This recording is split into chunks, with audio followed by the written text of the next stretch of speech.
Wait. Where the hell are you? Change of plans. You know where Mirror Peak is? It's a big mountain north of where you are. You follow the path from the mine, you can't miss it. There's a lookout point there. I'll be waiting. I'm through being jerked around by you. You want to see your wife alive? Because if you do, you better watch what you say to me. Do we understand each other? I want to talk to Alice. Yeah, and I want the manuscript. Don't keep me waiting, Wake. Hello? Hello! Ah! I'm gonna kill him! I had to get to Mirror Peak.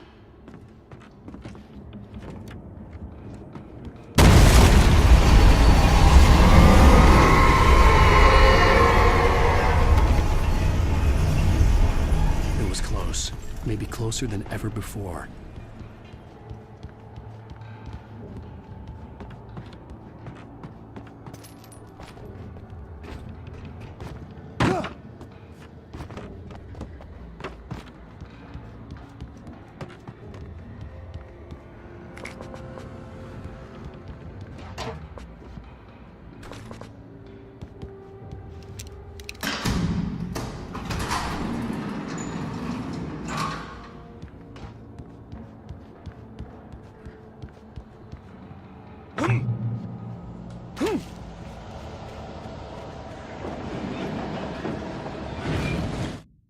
When Thomas Zane fell for Barbara Jagger, it happened fast. She was young, vibrant, and beautiful, full of life. He had never been a very happy man, and without any seeming effort, she had changed all that. Zane felt good for the first time in his life. Everything she did was another piece of a jigsaw puzzle he hadn't even known he'd been missing. And best of all, she made the words flow, strong and sharp. She was his muse.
Hillside ahead was to go through the building. I had to find a way to avoid electrocution.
Some of the taken retained echoes of their former selves, but these were just the nerve twitches of a dead thing. Nothing remained but a shell covered and filled with darkness. In most cases, these puppets were enough for the purposes of the dark presence. But for anything more elaborate, as with the writer, it was different. It needed his mind. And so rather than taking him over completely, it merely touched him.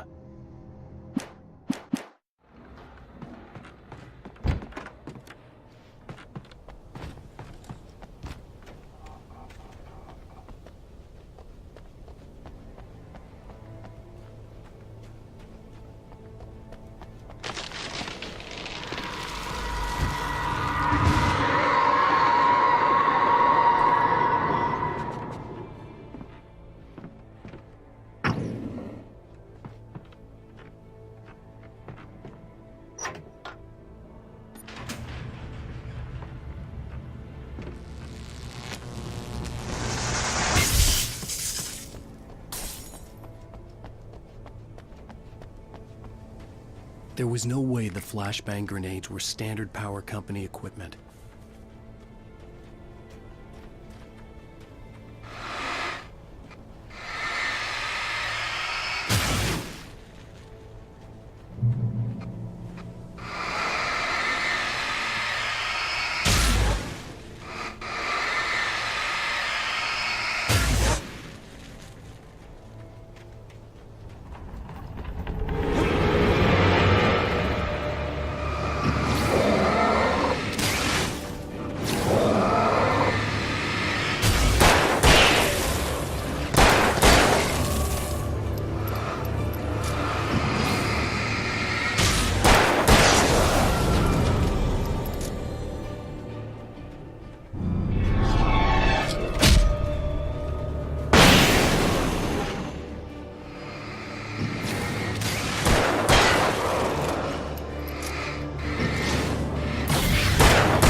I stared through the bars of the jail cell. Barry stood behind me, swaying on his feet, looking as ill as I felt. Agent Nightingale stood on the other side of the bars with Sheriff Breaker. Nightingale had a stack of manuscript pages in his hand. He seemed unhinged as he gloated. "Well, I've got you now, Raymond Chandler. It's all here, all the evidence, including conspiracy to murder a federal agent."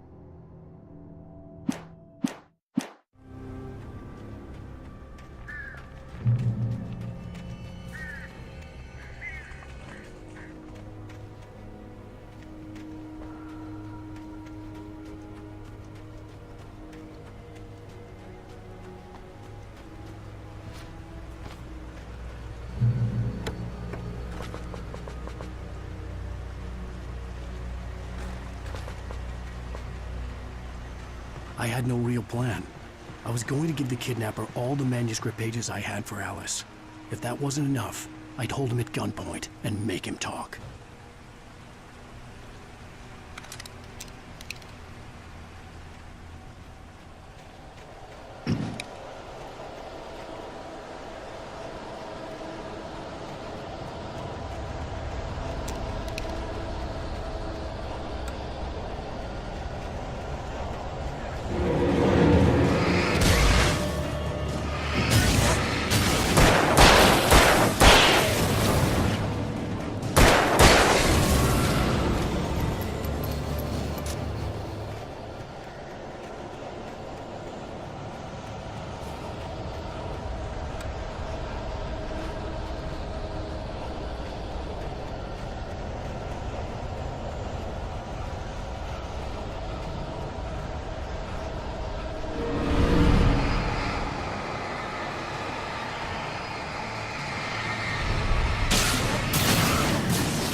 The dark presence was moving ahead of me in the same direction I was going. A cold feeling settled itself in the pit of my stomach.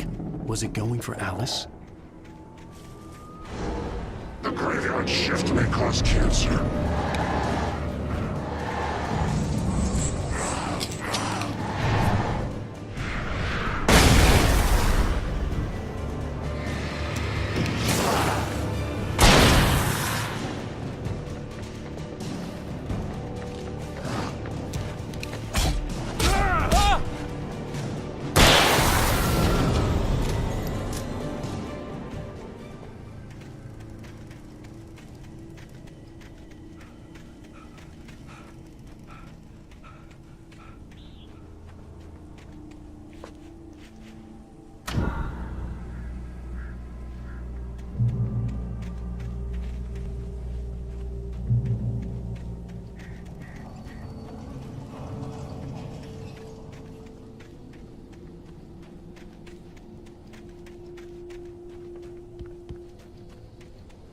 The place was dead, a ghost town. Had been for decades, maybe a century.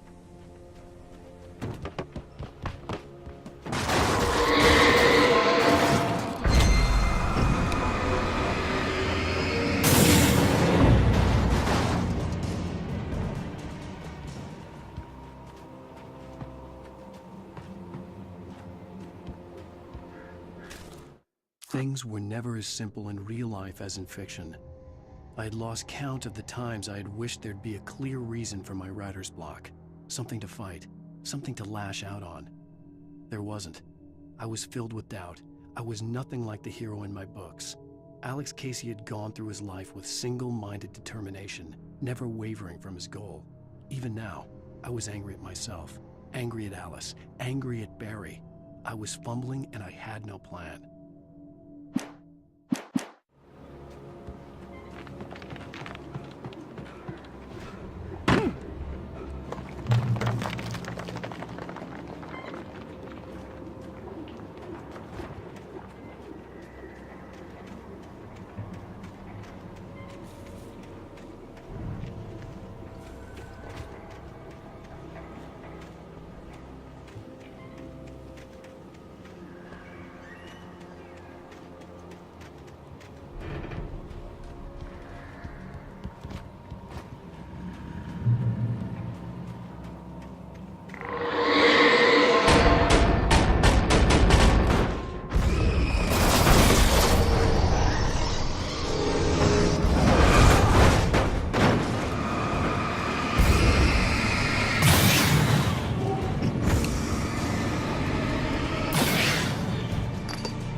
I needed a key for the door.